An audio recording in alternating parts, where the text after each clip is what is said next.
Paola Ochoa es periodista. Está en Mañanas Blue. 6 de la mañana, 39 minutos. Gran misterio y gran expectativa en torno al alza del salario mínimo para el año 2026. Una cifra que sigue siendo todo un enigma y que finalmente no reveló anoche en su alocución el presidente Gustavo Petro, con la sartén por el mango para sacarlo por decreto tras el fracaso en la mesa de concertación laboral y salarial entre sindicatos y los empresarios, que tuvieron posiciones tan distantes como galaxias, del 16 y del 7.21%, casi 9 puntos de diferencia, un abismo de distancia que dejaron la pelota en manos del presidente Gustavo Petro, que si bien no reveló anoche la cifra de aumento del mínimo, sí dijo que quiere hacerle ciertos cambios y modificaciones a la forma en la que se concibe y se calcula dicho salario mensual, una metodología que desde un punto de vista estrictamente técnico se calcula en el país desde 1983 con base en la inflación más la productividad, dos variables que en esta ocasión son del 5.1 y del 0.9% y que sumadas arrojan el 6%, piso de cualquier aumento del mínimo para el año entrante, que como poco debería subir de 1.423.500 pesos a 1.508.610 pesos para cada uno de los 2.400.000 trabajadores que ganan ese salario mínimo en el país, es decir, apenas el 10% de la fuerza laboral colombiana. No obstante, el presidente Gustavo Petro dice querer mover la discusión de lo personal a lo familiar y comenzar a hablar de un salario mínimo vital por hogar, citando archivos de la Organización Internacional del Trabajo, la OIT, y haciendo referencia al convenio 131 sobre fijación de salarios mínimos, convenio que habla del concepto de salario mínimo vital como el dinero suficiente para cubrir todas las necesidades básicas de una familia. Y aunque el presidente no quiso dar mayores detalles al respecto, según los cálculos de la CUT, la Central Unitaria de Trabajadores, ese salario mínimo vital, según los cálculos de la OIT, debería haber sido este año 2025 de 2.104.000 pesos, es decir, 608.000 pesos por encima del salario mínimo vigente, casi un 50% más de lo que está hoy el salario mínimo actual. Camila Carvajal es periodista. Está en Mañanas Blue. 6 de la mañana, 42 minutos. No entre en pánico. Es cierto, llegó al país la nueva gripa, que ahora se llama influenza A o gripa H3N2. Es una enfermedad que puso en alerta sistemas de salud no solo en Colombia, en el mundo, pero que está lejos, lejísimos de ser una nueva pandemia como la ya superada del COVID-19. Se trata de una variante, una nueva cepa de la gripa de siempre, que ahora provoca unos síntomas más severos, que es mucho más contagiosa, pero que a diferencia del COVID, en el caso de la influenza hay vacuna. Hace mucho tiempo está descubierta y sigue siendo efectiva incluso con esta nueva cepa. Se trata de una gripa que provoca congestión respiratoria, fiebre, tos, dolor de garganta, malestar general, dolores musculares y fatiga, pero no necesariamente obliga a la hospitalización de los pacientes, aunque sí a un cuidado y un seguimiento médico. Al país llegó por un niño de apenas 2 años que llegó de Estados Unidos después de estar unos días de crucero desde Miami. Es decir, es lo que se llama en estos casos un caso importado. Ya está fuera de peligro y es un caso en la ciudad de Medellín.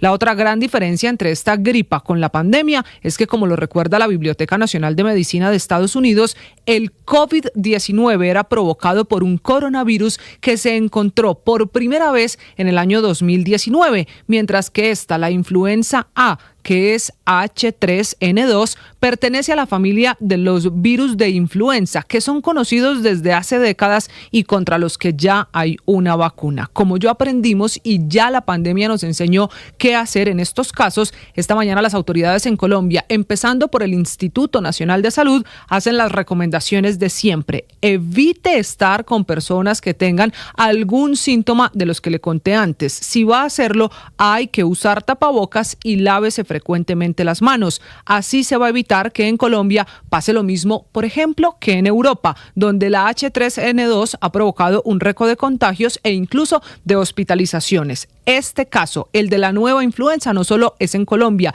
ya también se han reportado casos en el continente, en países como Argentina, Perú, Chile y Bolivia. Repito, hay que estar prevenidos, pero no entrar en pánico porque esta nueva influenza está lejos de ser el COVID-19. Estás escuchando Blue Radio. Hola, soy Ricardo Orrego y hoy quiero entregarles la mejor noticia del año. Llegó Navidad, se acerca el momento para compartir en familia, para celebrar de corazón, para entregar el alma y sobre todo agradecer por las cosas buenas, por las no tan buenas, por los retos, por los objetivos alcanzados y por los sueños por cumplir. Que sea una festividad para disfrutar en familia, para que tengan ustedes una feliz Navidad y puedan pedirle al Niño Dios todos esos buenos deseos pensando en un nuevo año. ¡Feliz Navidad! También lo compartimos con ustedes en Blue. Hola, soy Camila Carvajal, periodista aquí en esta casa en Blue Radio en Mañanas Blue, y un año más cambia el calendario. Feliz 2026 para todos, ya deseándoles una feliz Navidad, un feliz año nuevo, que cambia el calendario, pero no los sueños, no las metas y mucho menos la alegría que les deseamos aquí en Mañanas Blue. Hola, soy Liz Castrellón, productora de Mañanas Blue, y quiero desearles unas felices fiestas, que coman muchos buñuelos, que coman mucha natilla y que sean muy felices. Bye.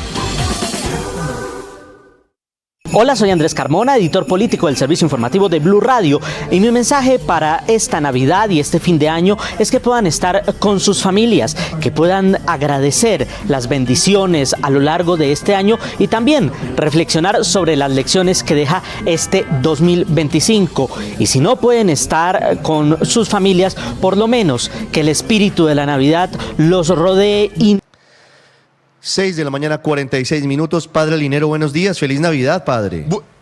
Buen día, Ricardo. Feliz Navidad para ti. Aquí estamos desde el Caribe colombiano, feliz y contento, iniciando este nuevo día con la certeza de que todo va a estar bien. En medio de todas las noticias, en medio de todas las situaciones, siempre está el corazón latiendo. Y ¿sabes qué? Siempre amanece, Ricardo. Siempre amanece. Eso es cierto. ¿Cómo va la recuperación de la gripa, padre? Ahí estoy ñato todavía, todavía soy el ñato linero, pero bueno, ahí voy.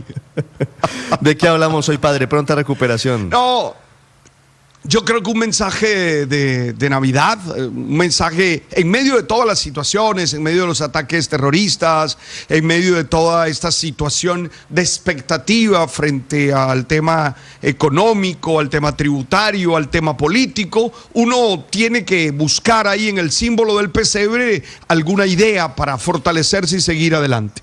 ¿Cuál es la cena de Navidad hoy en Santa Marta? Normalmente aquí comemos pasteles y lechón, como dirían en la casa de Pilito. O sea, tamales. Entonces, bueno, no, son cosas distintas. No, ¿cómo son que son cosas distintas? Nacieron en situaciones distintas. Unos nacieron en los Andes, los otros nacieron en el Caribe. Por favor. Los pasteles son muy típicos, ya se deben estar preparando las hojas de bijao, ya se deben estar comenzando a cocinar cosas, los tamales, a picar.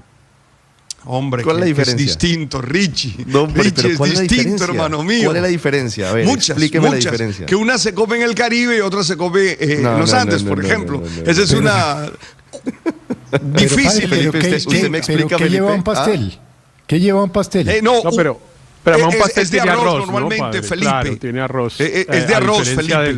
De los tamales de aquí, que normalmente tienen es masa de harina de maíz. O sea, la masa es arroz. El pastel es fundamentalmente arroz. Ah, no, Ricardo. Y carne de res también, ¿no, padre? No, pero entonces sí es muy diferente. Carne de res. En cambio aquí es mucho más carne de cerdo y pollo. Y en el Caribe es como carne de res medio desmechada. No, y el tamal es hecho con maíz, ¿no? Sí, la harina de maíz. Sí, claro, es diferente. Tal vez esa es la única diferencia, pero digamos, son primos hermanos. Son primos hermanos. Pero son mejores lo de la zona andina, sin duda. Yo quiero mucho el Caribe, lo sabe, y la comida caribe, bueno, sin si duda, pero hacemos ese sondeo. Los tamales tolimenses o huilenses o boyacenses también no tienen competencia con los pasteles. Mire, bueno, no sé, que los andinos comiencen. Hagamos la encuesta. Hagamos la encuesta, si les parece. Julián, hagámosla en YouTube. Felipe, ¿usted qué prefiere? ¿Prefiere el tamal tolimense o prefiere el pastel Caribe para la época de Navidad? Fácil. Listo, solamente hay 2 preguntas y más adelante les vamos a contar qué dice la gente. Pues es que yo no puedo tomar una decisión porque nunca he probado el pastel. Es que ese es el punto. Entonces yo me creo tendría que que ir por el tamal, porque yo nunca, a mí no me, bueno, pues nunca me han convidado, como decían las abuelas, a la pastel. Yo he probado. Y no será el padre el que me va a convidar. No, pues yo creo que sí. Felipe, con tu gusto, voy a llevar.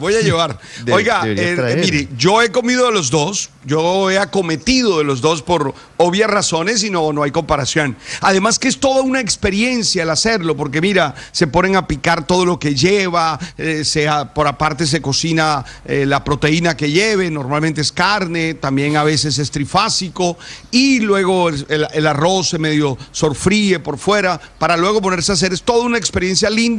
Y yo creo que vale la pena. Para mí siempre también es toda una experiencia. Le tengo una noticia. Hacer los tamales también es un plan familiar. Entonces, esa no es una diferencia. Sí, claro, eso no es industrial, no. La familia se reúne, unos traen las hojas de bijao, otros hacen la masa. Claro. No, el rito es prácticamente el mismo. El rito es prácticamente el mismo. No lo sí. En Cartagena, los pasteles son buenos.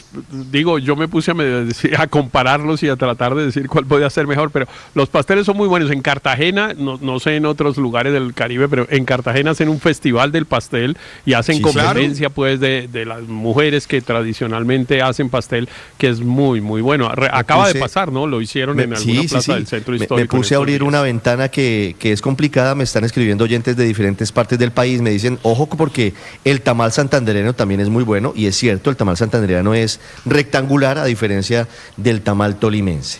6:51